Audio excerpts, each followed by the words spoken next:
제가 이 그림을 준비했는데 이거 하나만 더 보여드릴게요. 제가 이게 설명하기 좋은 그림인데요. 자, 우리 이건 이제 제가 셋째 하늘을 대표적으로 위에 그려놨잖아요. 근데 이렇게 한번 생각해 보자는 거죠. 자, 보이시나요? 네.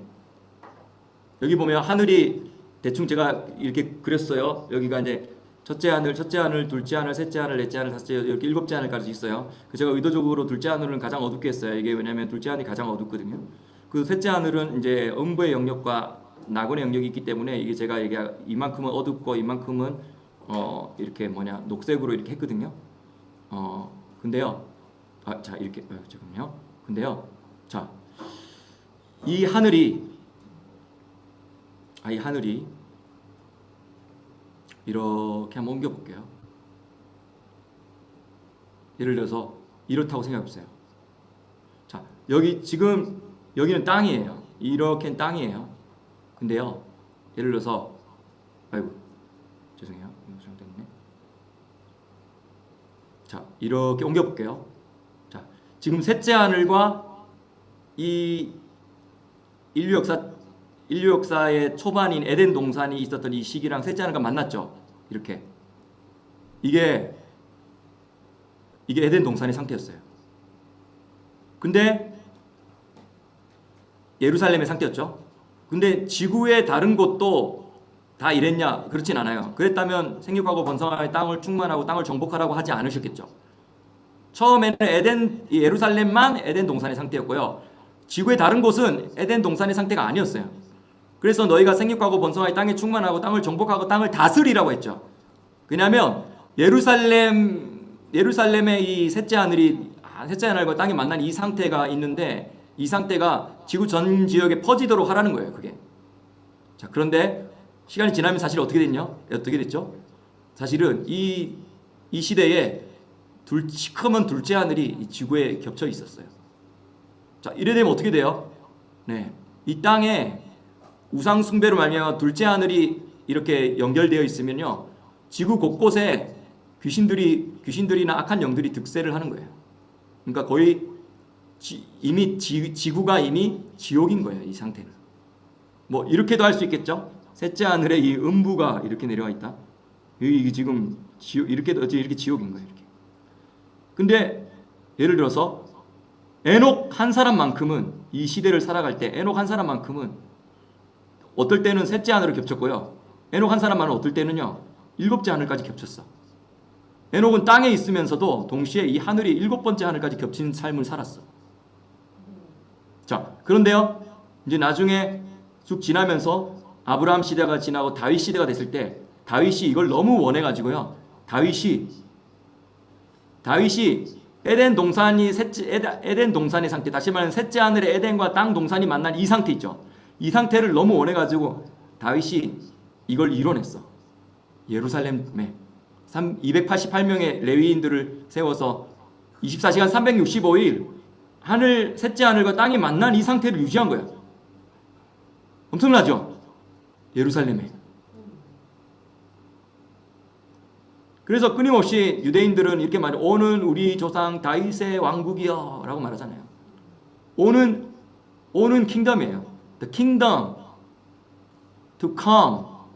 근데 오는 왕국인데, 근데 이 유대인들이 말하는 이 왕국, 이러한 시대가 또 언제 이루어지냐면 바로 천년왕국 시대예요.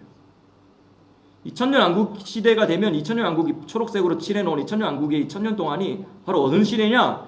바로 이 에덴 동산의 셋째 하늘과 땅이 만났던 이 상태가 다시 이렇게 되는 거예요. 지금은 전반적으로 이런 상태인 것 같아요. 한 요 정도 생태 왔다 갔다 하는 것 같아요. 요 정도. 근데 일부 몇몇 사람이 이 상태를 유지하고 일부 몇몇 사람은 심지어 이 상태를 유지해요. 근데 지구 전반적으로는 이 상태를 가지고 있어요. 지금. 근데 예수님 왜 재림하십니까? 다시 이 상태로 회복하려고. 셋째 하늘의 에덴이 땅에 내려와가지고 하늘과 땅이 만난 이 상태를 만들어내려고 예수님 재림하시는 거죠. 전 지구적으로. 개인적인 차원이 아닌 지구적인 차원으로 하늘과 땅이 만나는 것을 이루시려고, 다시 말해 회복된 에덴 동산으로 상태로 인류를 들어가게 하시려고. 그렇게 7천년을 살아보고요. 7천년째를 살아보고 천년왕국을 살아보고 결국은 나중에 이런 상태도 있을 수 있을까요? 네. 이 이터널티거든요.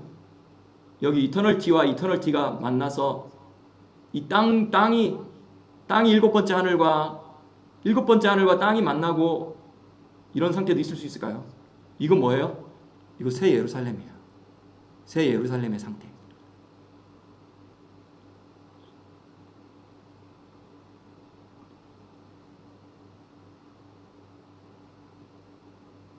에노스 시대 때 우상 숭배를 엄청 하고 그래서 어디까지 절정에 올라가냐면 절정에 올라가서 온 지구에 충만하게 될 때 그들은 막 하늘에서 별들을 막 끌어내려 가지고 이 끌어내리는 어떤 악한 천사들을 사람이 천사들을 타락시키는 거예요. 오히려 천사가 사람을 타락시켰는데 땅에 악이 너무 창궐해지면요, 지옥의 문이 많이 열려버리면 이 사람의 권세가 너무 많아, 사람의 권세가 너무 악해지면 어디까지냐면 이 악한 사람이 하늘을 끌어내려가지고 천사들까지도 타락시켜 버린다는 거예요. 이게 다니엘서에서 이야기하고 있는 저 그리스도예요. 예루살렘 위에 있는 하늘을 끌어내려가지고 별을 끌어내려가지고 이 악한 하늘을 이 땅에 풀어놓는다는 거죠. 근데 우리는 뭐죠?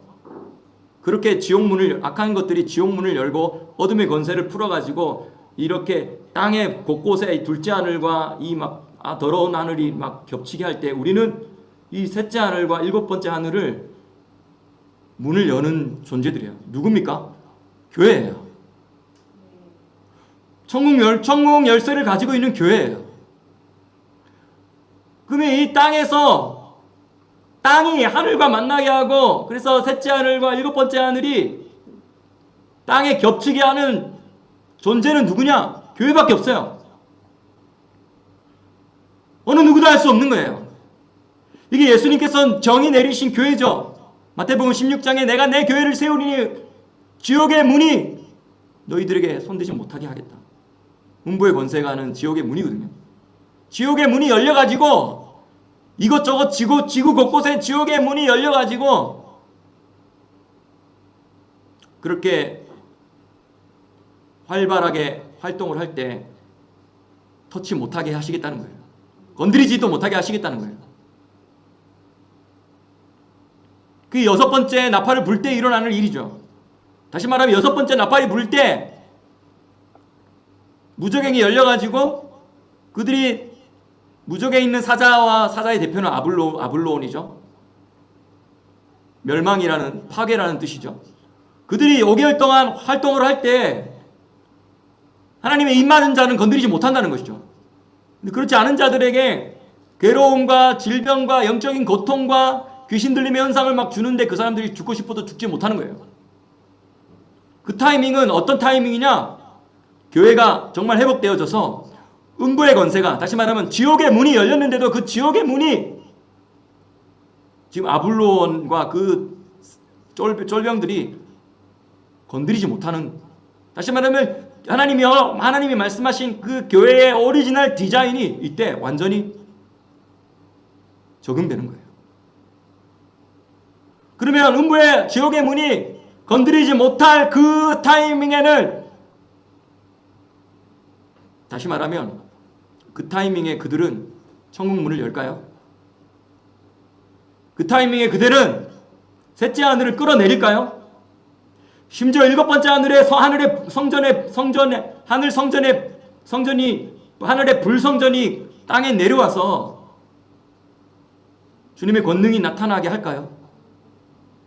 그거 하면서 자연스럽게 어디로 들어갑니까? 천년왕국으로 들어가는 거예요. 이게 우리가 파지티브한 면으로 본 요한계시록의 장면들이에요. 이거 에녹서를 읽으면 이런 세계관들이 잡혀요. 오히려 신구약 성경을 더 완성시켜주는 해석들이죠. 그리고 종말에, 이 마지막 때에 정말 예수님 재림 직전에 우리가 천년왕국을 열고 그러니까 천년왕국이 와서 우리가 들어가는 것도 있지만 사실은 우리가 천년왕국을 열고 들어가는 거예요. 여러분, 엄마가 태어날 때 엄마가 아기를 배에 힘 줘가지고 엄마도 힘을 줘서 출산에 노력을 하지만 사실 아기도 뚫고 나오는 거잖아요.